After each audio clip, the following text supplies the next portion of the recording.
नहनु अला ज़ालिका लमिन शाहिदीन व शाकिरीन वल्हम्दुलिल्लाहि रब्बिल आलमीन।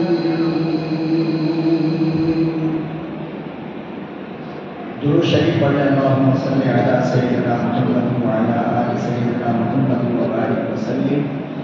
अल्लाहुम्मा सल्लि अला सय्यिदिना मुहम्मद व अला आलि सय्यिदिना मुहम्मद व बारिक व सल्लिम। अल्लाहुम्मा सल्लि अला सय्यिदिना मुहम्मद व अला आलि सय्यिदिना मुहम्मद व बारिक व सल्लिम।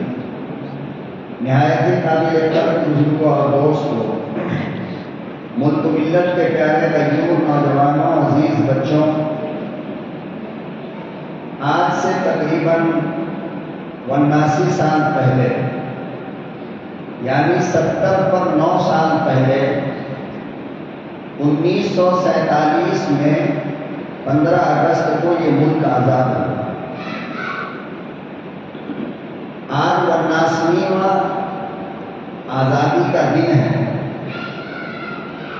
और इत्तफाक ये है कि जुमे का दिन है। हम हिंदुस्तान के लोगों के लिए, खासकर मुसलमानों के लिए, ये दोहरी खुशी का मौका है कि आज की तारीख में ये मुल्क आज़ाद हुआ और आज जुमे का मुबारक दिन है। हम हर साल 15 अगस्त को इस मुल्क की आज़ादी का जश्न मनाते हैं और मनाना भी चाहिए, इसलिए कि अंग्रेज़ों के खूनखार चंगुल और अंग्रेज़ों के जुल्म और सितम से इस मुल्क को आज़ादी मिली थी।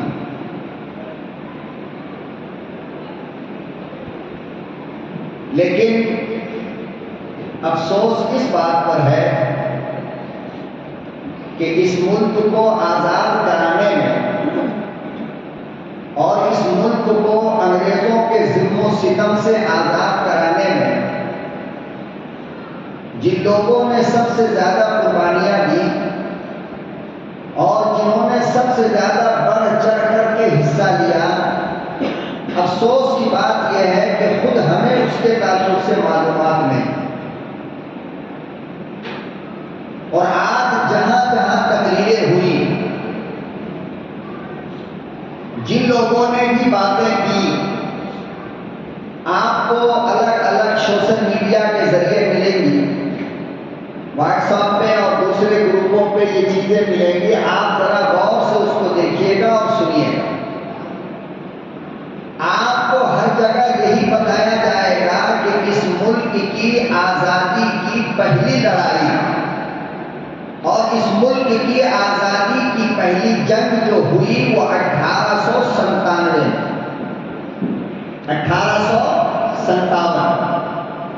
यानी 1857 का डेट आपको हर कोई बताएगा कि ये मुल्क की आज़ादी की पहली लड़ाई हुई। हालांकि ये 100 नहीं बल्कि 101% झूठ है और जिन लोगों ने हकीकत में इस मुल्क के लिए अपना सब कुछ दिया, उनकी कुर्बानी को झुटलाने का एक तरीका है। मैं इसी चीज से पर्दा उठाना चाहता हूं और आपको सच्चाई का आईना दिखाना चाहता हूं और आपको हकीकत बताना चाहता हूं। आपके लिए जरूरी यह है कि आप ये बात अपने बच्चों को बताएं, अपने घर वालों को बताएं, अपने रिश्तेदारों को बताएं कि हमें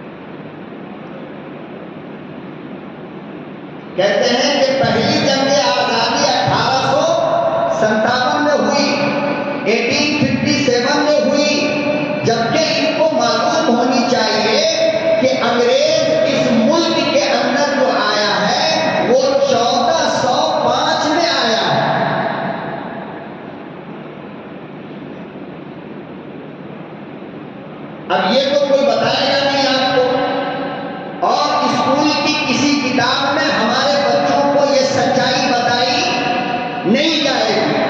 क्यों? इसलिए कि तारीख आजादी जिन लोगों ने लिखा है, आजादी की चीजें, आजादी की तारीख जिन लोगों ने लिखा है, ये किताब लिखने वालों में या तो आरएसएस के लोग हैं और या कम्युनिस्ट के लोग हैं। जाहिर बात है कि ये दोनों सच्चाई क्यों बयान करेंगे, और इन्हीं की किताब स्कूल में पढ़ाई जाती है हमारे बच्चों को। अब हम अपने बच्चों से कहते हैं कि बेटा ये बात सच नहीं है, तो हमारा बच्चा हमसे लड़ने के लिए आता है कि नहीं, स्कूल में तो हमको यही बताया गया। अब देखो आप कि हमारे बच्चों के जहन को किस तरह खराब किया जाता है।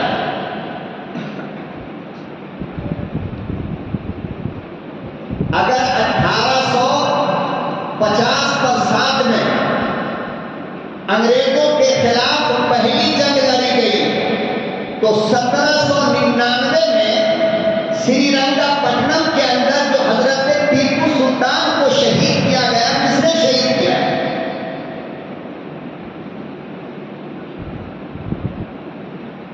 ये तो किताब में लिख देते हैं कि टीपू सुल्तान इस मुल्क के लिए शहीद हुए, लेकिन ये नहीं लिखते कि 1799 में, अब 1799 में हजरत टीपू सुल्तान को श्रीरंगपट्टनम के अंदर मैदान जंग में शहीद किया जाता है, तो पहली जंग आजादी 1897 कैसे हुई?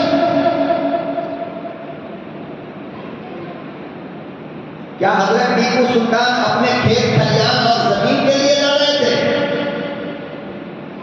या अपनी हुकूमत को बचाने के लिए लड़ रहे थे? क्या मतलब था? और लड़ाई किससे हो रही थी? हिंदुस्तान के हिंदुओं से नहीं, हिंदुस्तान के किसी राजा से नहीं, हिंदुस्तान के किसी फर्द से नहीं।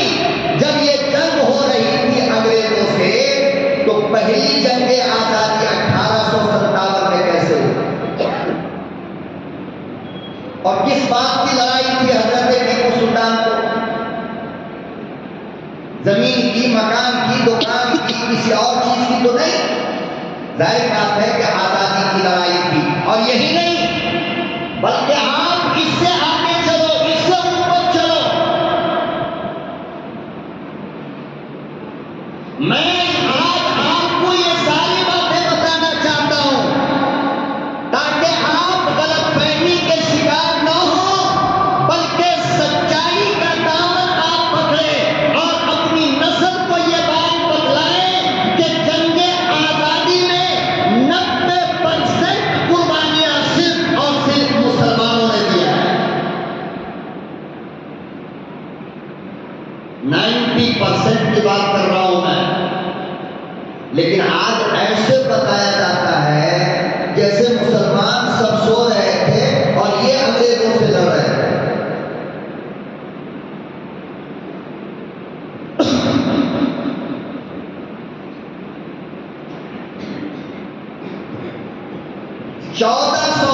में इस मुल्क के अंदर गुजरात के समंदर पे किनारे, समंदर में, उस रास्ते से अंग्रेज 1401 में आए हिंदुस्तान के अंदर।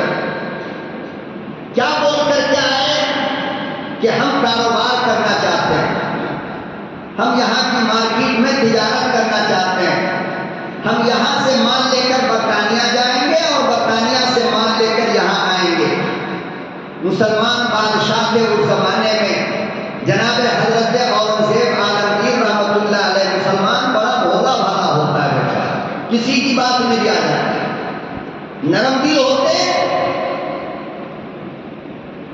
कहा कि ठीक है, कारोबार करना चाहते हो तो कोई बात नहीं, आ जाओ। 1401 में अंग्रेज आया कारोबार के नाम से, पूरे हिंदुस्तान के अंदर अलग अलग शहरों में अपनी फैक्ट्रियां बनाई, अपनी कंपनियां बनाई। हुकूमत मुसलमान की थी। क्या मतलब है भाई, आप अपना कारोबार कर रहे हो, तिजारत कर रहे हो, तो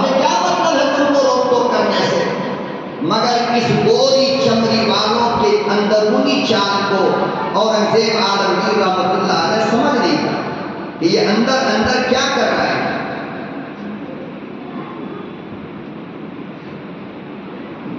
अपने कंपनियों के वर्कर के नाम पर, अपनी कंपनियों में काम करने वालों के नाम पर ये बर्तानिया से फौजियों को लेकर के आते हैं और कहते क्या थे कि ये काम करने वाले हैं, ये वर्कर हैं। जाहिर बात है कि वर्कर के नाम पे आया है, कोई वर्दी वर्दी तो पहन करके नहीं है, और जो ट्रेनिंग है उसकी वो नजर तो आती नहीं। तो वर्कर के नाम पर बर्तानिया से फौजियों को बुलाया गया। आप वो फौजी लोग भी अपनी फैक्ट्री में काम करते रहे। क्यों?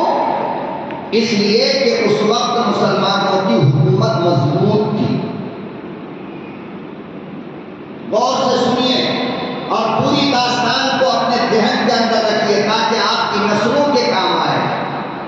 और जब कोई लंबी लंबी आंकड़ा शुरू करे कि भाई इस मुल्क को आजाद कराने में गांधी जी ने, नेहरू जी ने, वल्लभ भाई पटेल ने, सुभाष चंद्र बोस ने, डॉक्टर भीमराव अम्बेडकर ने असल रोल अदा किया, तो आप खामोश मत होना, बल्कि उनसे बस इतना पूछ लेना कि ये बताओ गांधी जी, वल्लभ भाई पटेल और सुभाष चंद्र बोस और नेहरू और इस किस्म के दूसरे बिरादराने वतन जरा बोलो कब आए? उनसे बस इतना पूछना, कब आए? ये क्या कहेंगे?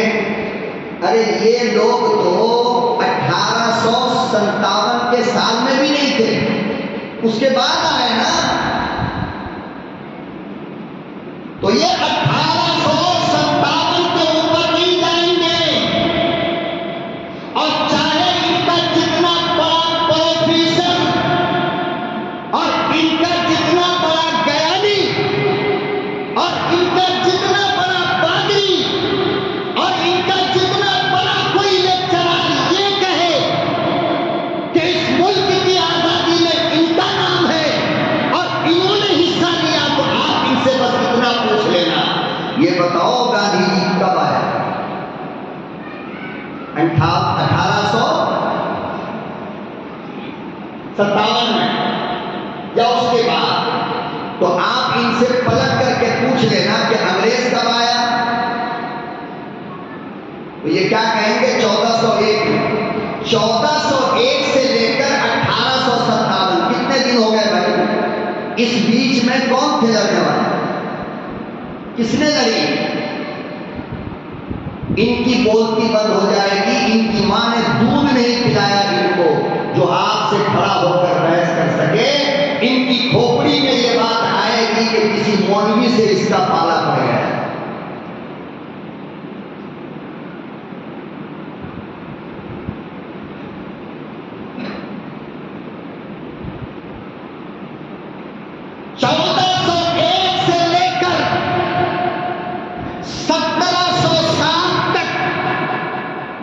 अंग्रेज हिंदुस्तान में अलग अलग शहरों में कंपनी बनाते रहे और माल के नाम पर पार्सल में गोला बारूद बर्तानिया से लाते रहे और अपनी फैक्ट्री में जमा करते रहे। फौजी भी आते रहे वर्कर के नाम पर और असलहा आता रहा सामान के नाम पर कि ला मटेरियल है इसके अंदर, फैक्ट्री में यूज करने के लिए मटेरियल इसमें डाला गया। और सीधा साधा बेचारा औरंगजेब आलमगीर रहमतुल्लाह अलैह शरीफ इंसान चेकिंग देखी ये वो सब भी नहीं करते थे, इस तरह जमा करते रहे। 1707 में जब हजरत औरंगजेब आलमगीर रहमतुल्लाह अलैह का इंतकाल हो गया और हिंदुस्तान की हुकूमत मुगलिया सल्तनत की कमजोर हो गई, तब अंग्रेज खुल करके आए। बंगाल के अंदर सबसे पहली जंग हुई है। कब हुई मालूम? 1754 में बंगाल में पहली जंग। सीना ठोक कर कहना कि पहली जंग आजादी जो हुई है वो 1754 बोलो भाई 1754। अब 1754 और 1857, आप बताओ कितना फासला हुआ दोनों? 100 साल से ऊपर हो गया कि नहीं? तो हमारे बच्चों को और हमें बताया जाता है कि पहली जंगे आजादी इस मुल्क के अंदर अंग्रेजों के खिलाफ 1857 में हुई, जबकि पहली जंगे आजादी उससे 100 साल पहले हुई और बंगाल के अंदर हुई।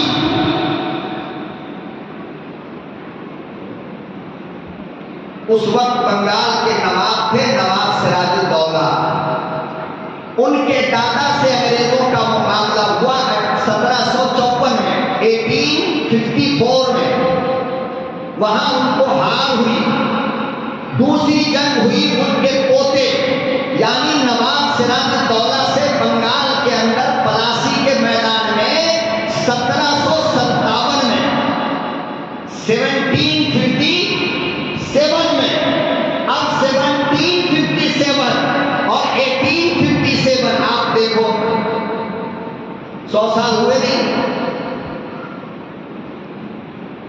आज तक किसी जगह आपको बताया गया 15 अगस्त के प्रोग्राम में ये सच्चाई? मगर अफसोस कि हम लोग याद भी नहीं रखते, पूछते भी नहीं, याद भी नहीं रखते। 1757 में पलासी के मैदान में नवाब सिराजुद्दौला से अंग्रेजों का बाज़ाब्ता मुकाबला हुआ और नवाब सिराजुद्दौला की फौज ज्यादा थी, अंग्रेज फकत 10,000 थे। लेकिन उस मैदान में भी नवाब सिराजुद्दौला को हार हुई और आपको शहीद किया गया। जानते हो क्यों? जानते हो? पांव के नीचे से आपकी जमीन खिसक गए। नवाब सिराजुद्दौला का सगा मामू मीर जाफर, सगा मामू है मीर जाफर, देखने और दिखाने को सिराजुद्दौला का मामू था, लेकिन पूरी जासूसी अंग्रेजों के लिए कर रहा था। किसके लिए? अंग्रेजों के लिए कर रहा था। यही वजह है कि हमारी फौज के ज्यादा होते हुए हमारी फौज को शिकस्त का सामना करना पड़ा। मेरे भाइयों, याद रखो, दुश्मन से मुकाबला बड़ा आसान है, लेकिन दोस्त बन करके अगर कोई दुश्मन बन जाए तो जिंदगी में उससे नहीं जीत पाओगे।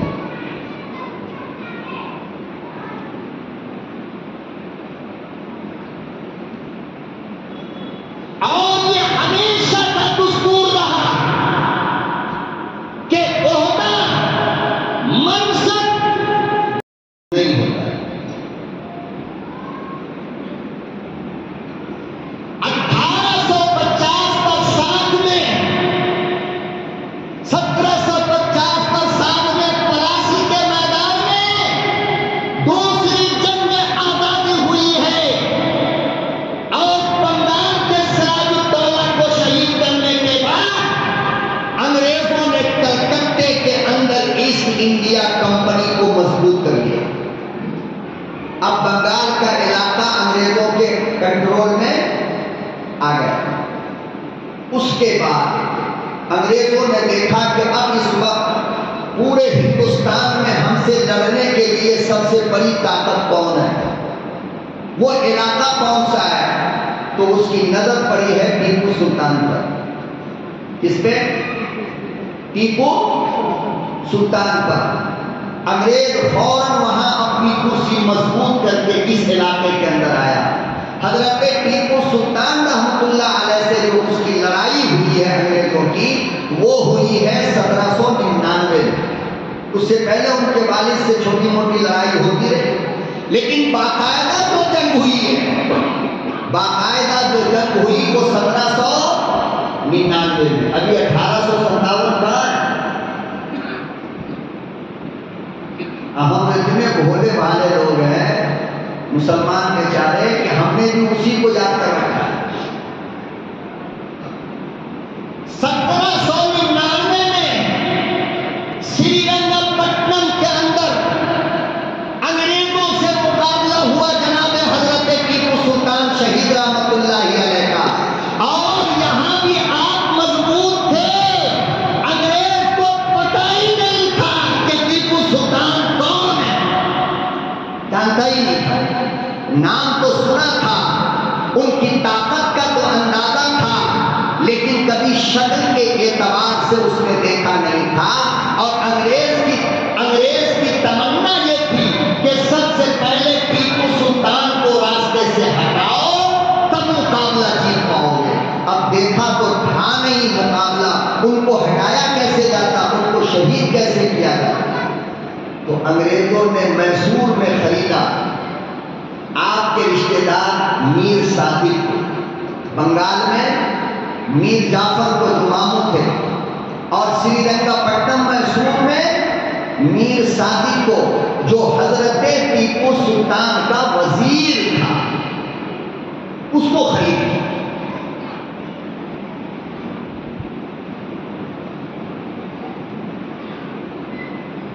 अब बात तय हो गई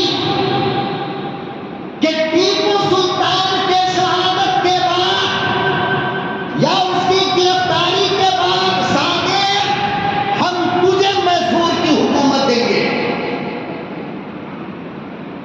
अब हुकूमत की लालच में उसने सौदा कर लिया, वहां भी अपनों की गद्दारी और यहां भी अपनों की गद्दारी।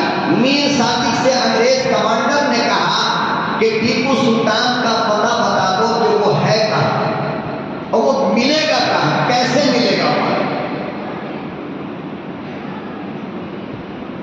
आज ये फिरका परस्त लोग जिन्होंने अंग्रेजों से माफीनामा लिख करके माफी मांगा, खत लिखा, आज वो हजरत टीपू सुल्तान पर बेहुदा इल्जाम लगाते हैं और तोहमत लगाते हैं हजरत टीपू सुल्तान पर। न जाने क्या क्या इल्जाम लगाते हैं, जबकि टीपू सुल्तान ने एक नहीं दो नहीं, अरे पूरे हिंदुस्तान में हजारों मंदिरों के पंडित को अपने खजाने से तनख्वाह दिया करता था। अब उस पर इल्जाम के मंदिर को गिरवाया और न जाने क्या क्या उल्टा सीधा इल्जाम लगाते हैं।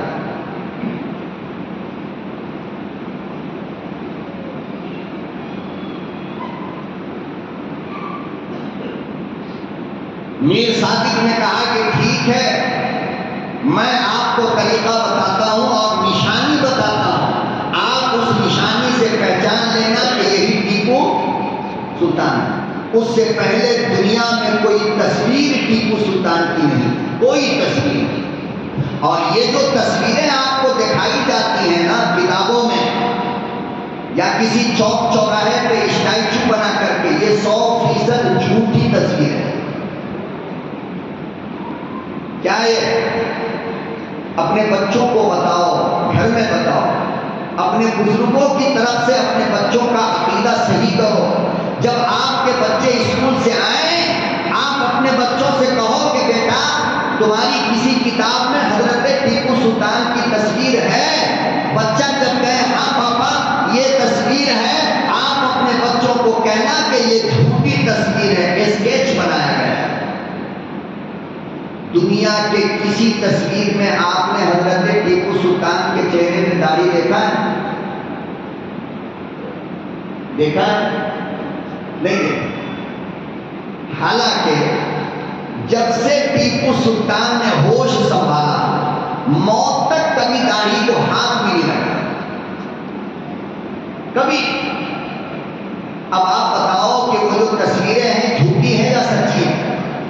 अब हमारे बच्चे, छोटे छोटे बच्चे अपने दिमाग में एक बात को लेकर के घूमते रहते हैं कि टीपू सुल्तान तो बिल्कुल क्लीन शीट है, उनको तो दाढ़ी भी नहीं थी चेहरे पे, बड़ी बड़ी मोछे थी। ये गलत है, नहीं, मोछ तो थी ही नहीं। वो तो सुन्नत के मुताबिक कतर दिया करते थे, काट दिया करते थे, चूंकि मेरे नबी ने फरमाया मोछ को खूब काटा करो और दाढ़ी को बढ़ा लिया।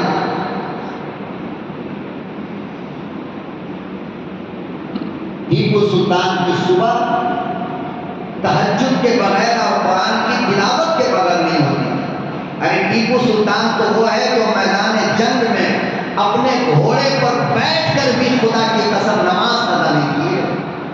क्या बात करते हैं? और क्या आपके बच्चों को सिखाया जाता है और आप भी मान लेते हैं?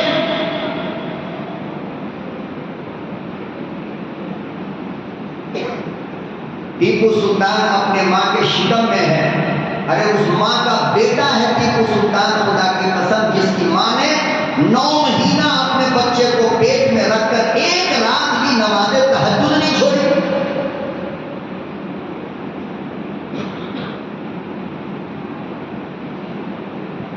उस माँ का बेटा है।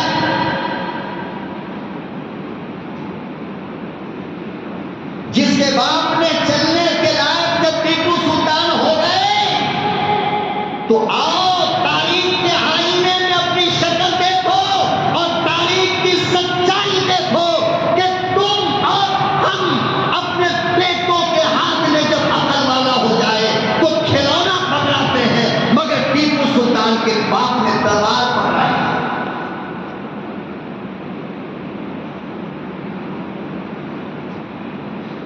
टीपू चौक, टीपू जमात, टीपू तंजीम और न जाने क्या क्या टीपू सब बना लेते हो, मगर सच्चाई का पता नहीं है। और टीपू का जो जुलूस निकालते हैं वो लोग भी कौन सी तस्वीर निकालते हैं, कौन सी तस्वीर लगाते हैं, आपने देखा है?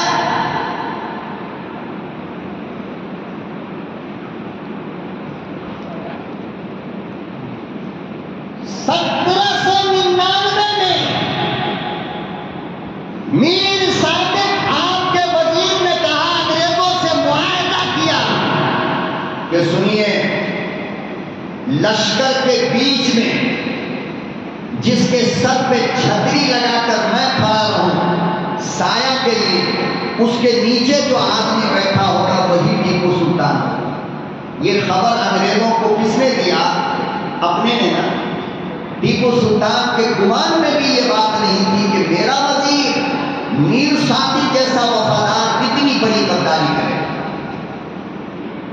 अपने ही लोग गद्दार होते हैं। इसलिए जो लोग, मैं आपसे कह रहा हूं, आज के लिए कह रहा हूं कि जो लोग आपसे बहुत ज्यादा मीठी मीठी बातें करें, बहुत ज्यादा मीठी मीठी बातें करें, उनसे होशियार रहना हमेशा।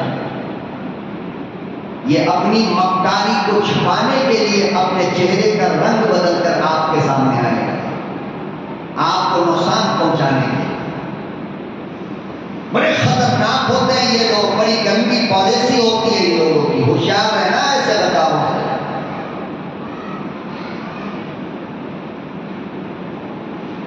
आपसे मिलेंगे आपकी बातें, उनसे मिलेंगे उनकी बातें, और जब आप दोनों आपस में लड़ लोगे तो ये दूर खड़ा होकर के तमाशा देखेगा और मुस्कुराता रहेगा।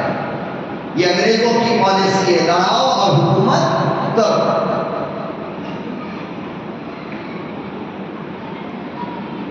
1799 में जनाबे हजरत टीपू सुल्तान को शहीद किया गया है। 1799 में टीपू सुल्तान को शहीद करने के बाद अंग्रेजों को ये इत्मीनान हो गया कि अब इस मुल्क में हमसे मुकाबला करने वाला कोई और बचा नहीं है।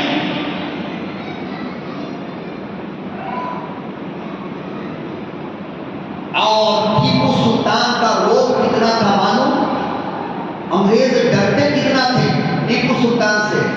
आपको शहीद करने के बाद आपकी लाश पड़ी थी, अंग्रेजों को फिर भी यकीन नहीं आ रहा था कि टीपू सुल्तान इंतकाल कर गए। डर के मारे कोई कमांडर आगे नहीं आ रहा था उनके पास, तो दूर से पत्थर मारा गया हजरत टीपू सुल्तान की मैयत पर। जब कोई हरकत नहीं हुई तब अंग्रेज लोग करीब आकर के फैसला किया कि हाँ अब ये इंतकाल कर चुके हैं। और उस वक्त सिरहाने में खड़े होकर श्री विलियमसन, जो इनकी फौज का कमांडर था, उसने ये जुमला कहा था क्या कि आज से हिंदुस्तान हमारा है। गोया जब तक हजरत टीपू सुल्तान जिंदा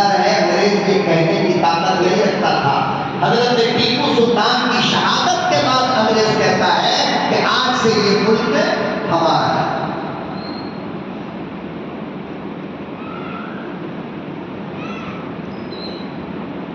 और अंग्रेज की इन तमाम पॉलिसियों को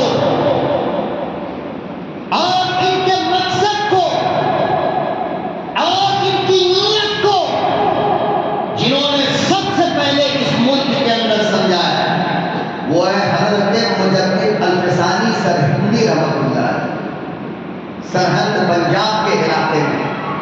आपने सबसे पहले लोगों को होशियार किया कि ऐ मुल्क हिंदुस्तान के लोगों, अंग्रेज की नीयत हमें ठीक मालूम नहीं होती है, ये कुछ गड़बड़ करेगा, जरा होशियार रहो। 1799 के बाद अंग्रेज सीधा दिल्ली का रुख किया, जहां दिल्ली की कुर्सी पर हजरत एक मुगलिया सल्तनत का बहादुर शाह जफर दिल्ली के अंदर अपनी कुर्सी पर विराजमान थे और अपनी हुकूमत दिल्ली की हद तक चला रहे थे। वो बेचारे कमजोर बादशाह क्या कर सकते थे? 1803 में दिल्ली के लाल किला से इस्लामी झंडा उतार कर अंग्रेजों ने अपना झंडा गाड़ दिया और बहादुर शाह जफर को गिरफ्तार करके रंगून भेज दिया बर्मा। अब पूरे हिंदुस्तान से तकरीबन मुसलमानों की हुकूमत और मुगलिया सल्तनत का खात्मा हो गया था। ये 1803 की बात है। मेरे मोहतरम बुजुर्ग और दोस्तों, एक मौलवी, एक आलिम कितनी मेहनत करके आपके सामने इसलिए लेकर के आता है तारीख को, ताकि आप उसे याद रखो। इसलिए कि जो कौम अपनी तारीख को भूल जाती है उसे जीने का हक नहीं। आपको अपनी तारीख याद रखनी चाहिए। स्कूलों में आपकी सच्चाई नहीं बताई जाएगी, कॉलेज में आपकी सच्चाई बताई नहीं जाएगी। अगर आपको सच्चाई मिलेगी तो इसी मिंबर से, इसी मेहराब से और ऐसे ही आलिमों की ज़बान से आपको सच्चाई मिलेगी। अब आपकी जिम्मेदारी है कि आप उसको अमानत समझ करके उसकी हिफाजत करें। 1803 की बात है। दिल्ली के लाल किला पे अंग्रेजों ने अपना झंडा गाड़ा, इस्लामी झंडा उतार करके। उस वक्त दिल्ली के अंदर एक मदरसे में एक मौलवी रहा करता था। पता है आपको? एक आलिम रहा करते थे, हजरत शाह वलीउल्लाह मुहद्दिस देहलवी रहमतुल्लाहि अलैह के साहिबजादे हजरत शाह अब्दुल अजीज मुहद्दिस देहलवी। लिखा है कि उस वक्त दिल्ली शहर के अंदर तकरीबन 3000 मदरसे थे। कितने 3000 मदरसे थे। उस वक्त वो मदरसा शाह वलीउल्लाह मुहद्दिस देहलवी के इंतकाल के बाद आपके साहिबजादे हजरत शाह अब्दुल अजीज मुहद्दिस देहलवी थामे हुए थे।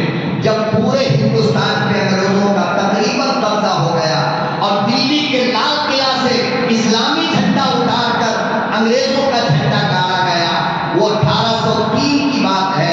उस वक्त मदरसे की गद्दी पर बैठकर हजरत शाह अब्दुल अजीज मुहद्दिस देहलवी ने सबसे पहला फतवा दिया था जिहाद का, अंग्रेजों के खिलाफ जिहाद का और अंग्रेजों के खिलाफ लड़ने का सबसे पहला फतवा दिया था कि अब ये मुल्क गुलाम हो गया है, इसलिए ऐ लोगों तुम पे जिहाद फर्ज हो चुका है।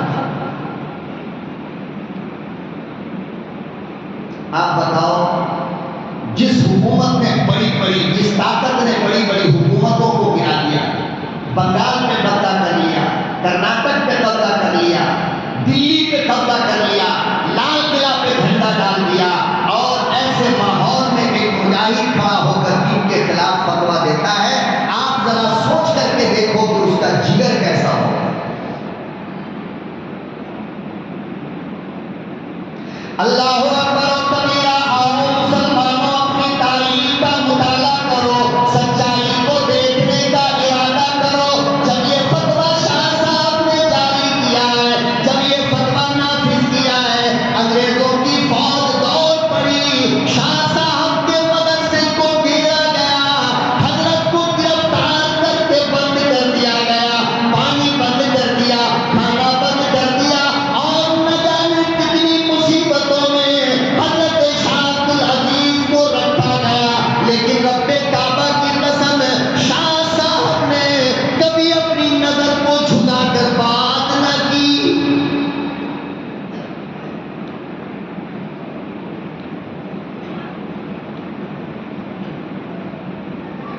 ये मुसलमानों तुम्हारी तारीफ है, यही तुम्हारी सच्चाई है।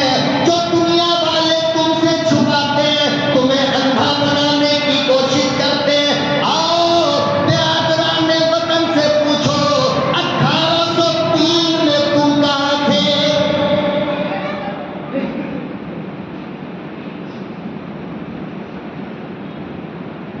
1757 में तुम कहां थे? 1799 में श्रीरंगपट्टनम के जंग में तुम कहां थे? जरा बताओ तो सही, 1799 में तुम कितने लोग शहीद हुए?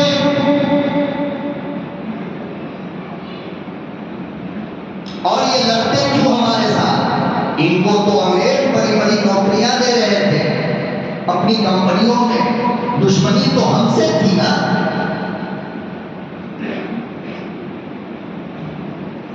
1703 के अंग्रेजों के खिलाफ जिहाद के फतवे के बाद पूरे हिंदुस्तान के उलमा खड़े हो गए और अपने अपने इलाके में अंग्रेजों के खिलाफ मेहनत करने लगे। अंग्रेजों को पता चलता, गिरफ्तार करके ले जाते, फिर उनके पीछे कोई दूसरा मौलवी आकर के खड़ा हो जाता। लेकिन हमने कभी माफी अल्हम्दुलिल्लाह आज तक नहीं मांगी, न उनसे मांगी न इनसे मांगेंगे जो आज हुकूमत चला रहा है। कान खोल करके सुन ले, हम उसी बाप की औलाद हैं। अंग्रेजों के सामने न झुके साहब, तुम्हारे सामने कौन झुकने वाला है? हम अपने मौत को अपने सीने से लगा तो देंगे, मगर अपने बुजुर्गों की जुर्रत और हिम्मत और उनकी अजमत और उनकी शान का तुमसे समझौता नहीं कर सकते। चाहे जितना जुल्म करना है कर लो, लेकिन हम बिलाल की औलाद हैं। हमारी रगों में टीपू सुल्तान का खून दौड़ता है, याद रखना। ना अंग्रेज हमारे बाप को झुका सका और न तुम अंग्रेज की औलाद हमें झुका सकते हो। ये बात याद रखना अच्छी तरह, और हर जुल्म की इंतहा होती है, ये भी याद रखना पड़ेगा।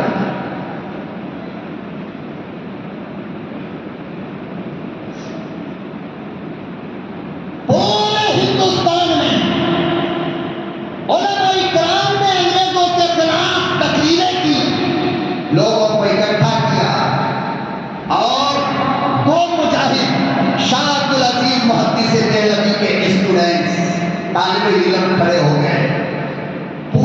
पूरी कमांडिंग अपने हाथ में लेकर के सैयद अहमद शहीद रहमतुल्लाह अलैह और मौलाना इस्माइल शहीद रहमतुल्लाह अलैह, जो पंजाब के बालाकोट की पहाड़ी पर लड़ते लड़ते मुकाबला करते करते अपनों की गद्दारी की बुनियाद पर 10,000 मुसलमानों के साथ शहीद हो गए जलियांवाला बाग। मगर क्या उसे देखकर मुसलमान खामोश हो गए, हिम्मत हार गए?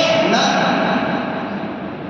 बल्कि फिर बिहार के अंदर पटना के करीब साकिबपुर एक इलाका है, 1830 में साकिबपुर के उलमा ने अंग्रेजों से लोहा लिया और पूरे साकिबपुर को खुदा की कसम उलमा के खून से रंगीन कर दिया गया। लेकिन क्या मुसलमान फिर खामोश हो गए? नहीं। हमारी तारीख है ये मुसलमानों, याद रखना। अपनी नस्ल को अगर बचाना चाहते हो, अपनी मस्जिद को अगर बचाना चाहते हो, अपने इस्लाम को अगर बचाना चाहते हो, अपने बच्चों की जिंदगी को अगर बाइज्जत देखना चाहते हो तो खून तो देना ही पड़ेगा। बगैर कुर्बानी के ये इस्लाम कभी भी नहीं मानता है। इस्लाम को तब अच्छा लगता है जब मुसलमान इस्लाम के नाम पर अपनी जान देने को तैयार हो जाए।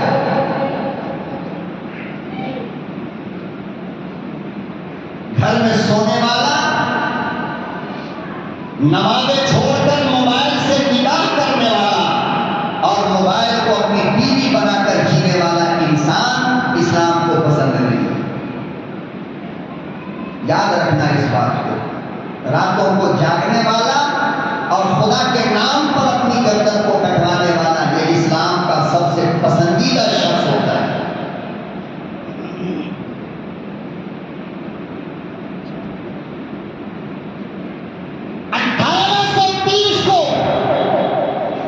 बिहार के साबिक फूल के उलमा को तबाह बर्बाद किया गया, मगर मुसलमान अंग्रेज के सामने झुकने को तब भी तैयार नहीं। कोशिश करते रहे, यहां तक के 1857 अब आया।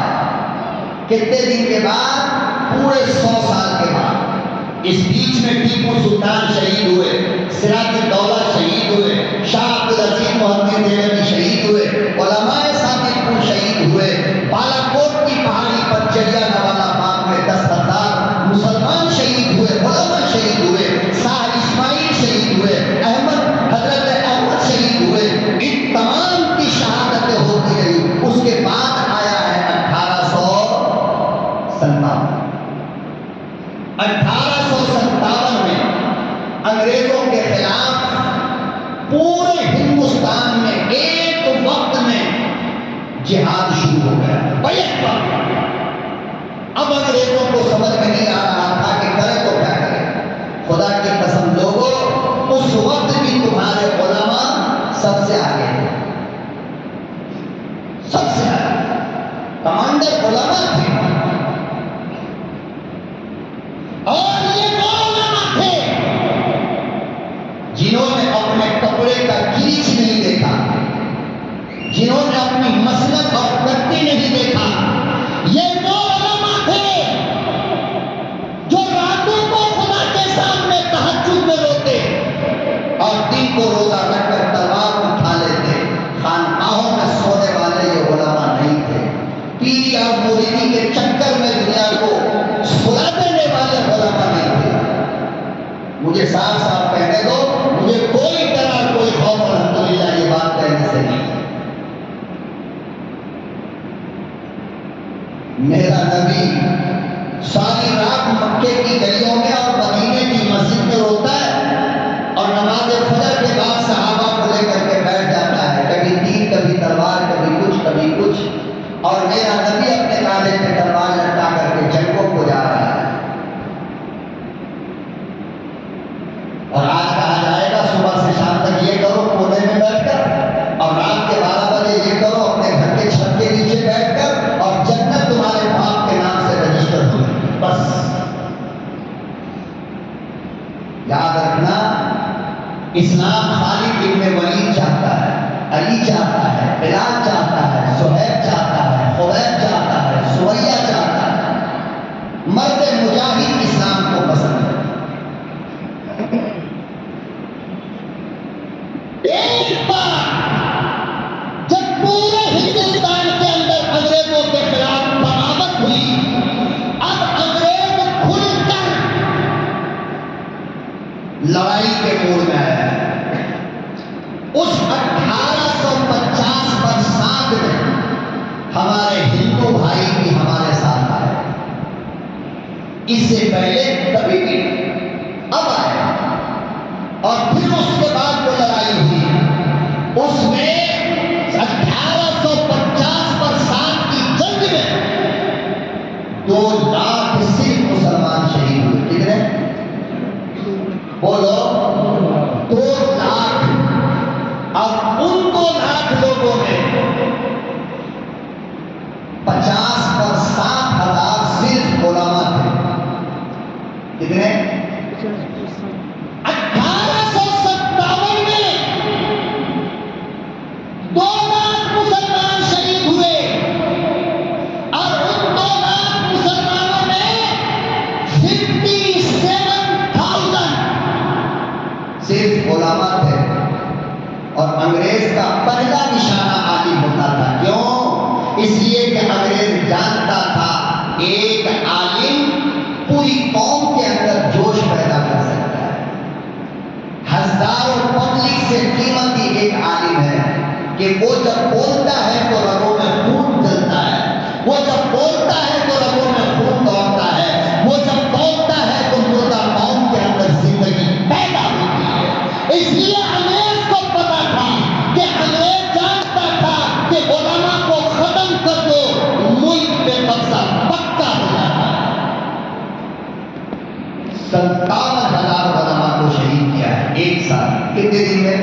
एक साथ अंग्रेज ने एक किताब लिखी और उलमा को मारने का तरीका भी देखो कैसा था। जिस तरह मक्के के मुशरिक ईमान लाने वाले सहाबा पे जुल्म करते थे, हिंदुस्तान के अंग्रेज 1857 में बिल्कुल वही तरीका इख्तियार किया। उलमा को लाइन में खड़ा कर दिया। दिल्ली के अंदर बात कर रहा हूं मैं, जामा मस्जिद के पास लाइन में खड़ा कर देते, हाथ बढ़ा है, सामने आग का तंदूर जल रहा है, एक आलिम को उठाता और उठा करके आग के अंदर डाल देता। मैं पूछता हूं सच्ची बात बताओ, उसके बाद जिसका नंबर था उस पर क्या बुद्धि होगी? उसको कैसा लगता है? बोलो ना, माफी मांग लेनी चाहिए ना भाई, मैं आज के बाद तेरे खिलाफ नहीं आता हूं, मुझे माफ कर दे। जैसे ये लोग माफी मांगे थे भाई, मैं माफी मांगता हूं, मुझे जेल में पड़ता। मैं नाम लेना नहीं चाहता, लेकिन अगर छेड़ा गया तो छोड़ेंगे नहीं। बाल का खाल निकाल कर एक एक का नाम मीडिया के सामने लेकर आऊंगा कि किन लोगों ने अंग्रेजों से माफी मांगा जब हमें आग में जलाया जा रहा, जब हमें फांसी पे लटकाया जा रहा था, तो तुम फांसी के डर से अंग्रेजों से माफी मांग रहे थे। आज भी वो लेकर मौजूद है। और कहता हूं मुसलमानों ने इस मुल्क को क्या किया? शर्म आना चाहिए। जिस लाल किला पे मुल्क के वजीर आजम आज आप जाकर के झंडा लहरा रहे हो, जरा पूछ लो उसकी लाल ईंटों से कि तू किसकी अमानत है? वो मेरी अमानत है। जिस ताजमहल की करोड़ों की आमदनी हुकूमत के खजाने में डालते हो, वो ताजमहल किसी और का नहीं, हमारा है। हैदराबाद के चार मीनार पर टैक्स वसूल करने वालों, जरा पूछो चार मीनार से वो किसकी निशानी है? वो हमारी अमानत है। गोलकुंडा की पहाड़ियों पे पैसा वसूलने वालों, हुकूमत के खजाने के भरने वालों, पूछते क्यों नहीं कि वो निजाम किसका था? और हमसे कहते हो हमने क्या दिया?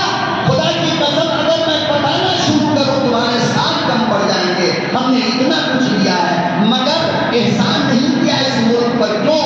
इसलिए कि ये मुल्क हमारा है और अपनों के लिए करना कोई एहसान नहीं होता। लेकिन तुम ये कौन होते हो पूछने वाले कि हमने इस मुल्क को क्या दिया? अरे तुमने क्या दिया वो तो बता।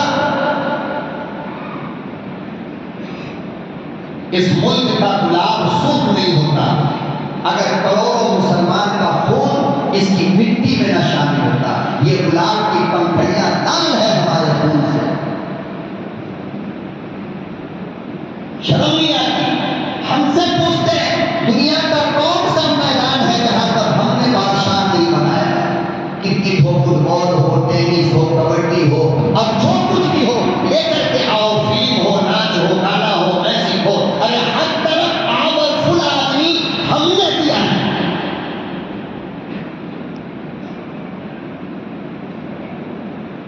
कौन सा शोबा इस मुल्क का ऐसा है जिसको सुपर हिट हमने नहीं बनाया? फिर हम ही से पूछते हैं बाबा हमने क्या किया? हमने सब कुछ दिया है अल्हम्दुलिल्लाह, और आज भी देने के लिए इस मुल्क का 40 करोड़ मुसलमान तैयार है।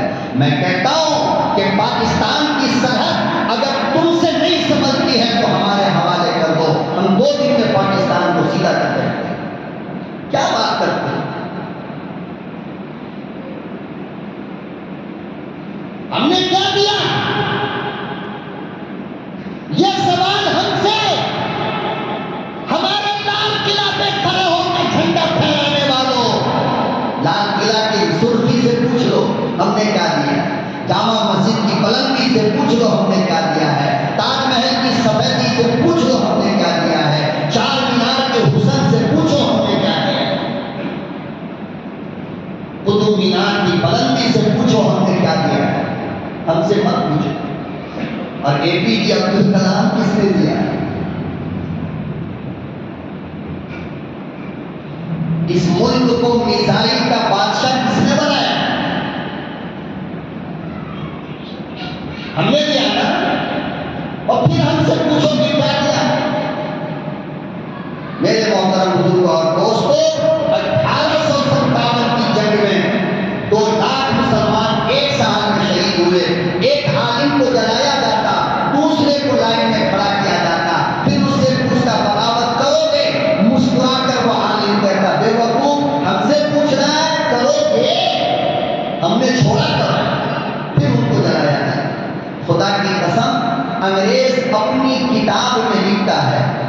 अंग्रेज अपनी किताब में लिखता है कि मुसलमान उलमा की चर्बी पिघलती थी, उस चर्बी से आग बुझ जाती थी। इसके अलावा बेशुमार कुर्बानियां मुसलमानों हमारे बाप दादाओं ने, और ऐसी ऐसी दास्तानें हैं हमारी कुर्बानियों की कि जिनको अगर मैं सुना दूं खुदा की कसम कलेजा मुंह पर। खिंजीर के चमड़ों में मुसलमान उलमा को लपेट करके जलाया गया, दिल्ली से लेकर चांदनी चौक और उर्दू बाजार तक उसकी बदबू फैलती थी। अरे मुसलमान उलमा को तोप के मुंह पे बांधकर आसमान में फायर कर दिया जाता। खुदा की कसम कलेजी निजामुद्दीन में जाकर के गिरता तो दिमाग पुरानी दिल्ली में जाकर के गिरता। क्या बात करते हैं। इसलिए मेरे मोहतरम अपने बुजुर्गों की और अपने बड़ों की दास्तानें और उनकी कुर्बानियां याद रखो, अपने बच्चों को याद कराओ। स्कूलों के अंदर तुम्हारे बच्चों को सच्चाई नहीं पढ़ाई जाती और नहीं दिखाई जाएगी आज़ादी के ताल्लुक से। अल्लाह हम सब की हिफाजत फरमाए।